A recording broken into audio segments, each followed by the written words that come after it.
अच्छा सर, ये बताइएगा कि इंसानी स्मगलिंग के खिलाफ एफआईए की कारकर्दगी क्या रही है और क्या कर रहा है एफआईए? बिस्मिल्लाहिर्रहमानिर्रहीम। ये जो यूनान के कोस्ट के साथ जो एक नहाई अफसोसनाक वाक़या हुआ है, इसके हवाले से हम एफआईए ने पिछले 2 दिनों में तकरीबन 4 जो मेजर एजेंट्स हैं हमने वो गिरफ़्तार किए हैं। 5 एफआईआर्स दर्ज की गई हैं और जो सर्वाइवर्स हैं उनकी फैमिलीज़ के साथ रब्ता करके ये एक्शन हुआ है। इसके साथ साथ हम जो विक्टम्स जो कि डिसीज़्ड हैं उनकी फैमिलीज़ साथ रब्ते में हैं। तकरीबन 47 फैमिली के साथ हम रब्ता कर चुके हैं और वो भी हमारे पास आ चुकी हैं। तो एफआईए अपना पूरा किरदार अदा कर रही है इस हवाले से कि उनकी मदद की जा सके। सर, इंटरपोल की भी मदद ले रहे हैं ताकि एक्चुअल जितनी तादाद में पाकिस्तानी है वो तो अभी तक तादाद सामने नहीं आ रही, वो कैसे पता चलेगा?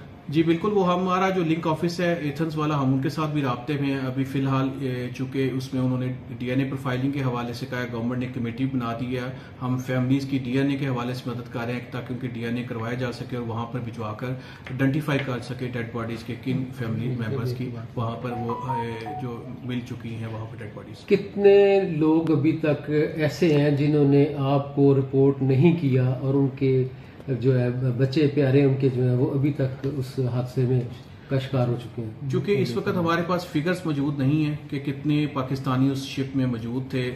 मीडिया रिपोर्ट्स हैं, कोई ऐसा फॉर्मल कोई फिगर्स नहीं आ सके हैं। चूंकि हमारे साथ टोटल जो मेरे जो लाहौर जोन के हवाले से गुजरांवाला लाहौर में जो अब तक 47 लोगों ने हमसे रब्ता किया है और हम उनकी एप्लीकेशन तो उनका सारा प्रोसेस करवा रहे हैं। अच्छा, ये बताइए क्या वजूहात होती हैं कि ये हर साल कोई ना कोई ऐसा सानहा हो जाता है जिसके बाद एफआईए एक्टिव होती है? पहले क्यों नहीं एक्टिव होते, क्यों नहीं एजेंटों को पकड़ते? उसमें बहुत सारे इश्यूज हैं। सबसे बड़ा तो मुआशी हालात हैं। आप देखिए कि हमने जब जिस इवन आपको ये ज़रूर बताना चाहूँगा कि पिछले जब हादसा हुआ था लिबिया वाला, जो पहले बोट वाला इस तरह का हादसा हुआ था, तो उसी में भी बहुत सारी फैमिलीज़ के पास जब हम गए तो उन्होंने एफआईआर करवाने की तैयार नहीं थे। वो उनका ये मौक़िफ़ था कि हम अपने दूसरे बेटे को भिजवाना चाहते हैं, हम आप हमारी एफआईआर दर्ज करेंगे तो हमें नुकसान होगा।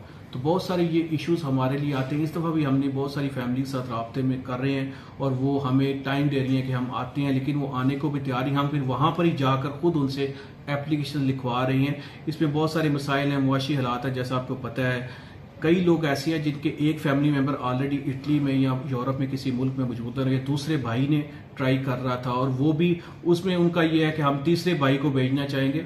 तो ये इश्यूज इतने ज़्यादा हैं, लोग हमारे साथ तावन नहीं कर रहे। ये भी ज़रूर बताना चाहूँगा कि जिन केसेस में हमने लोगों को गिरफ्तार किया होता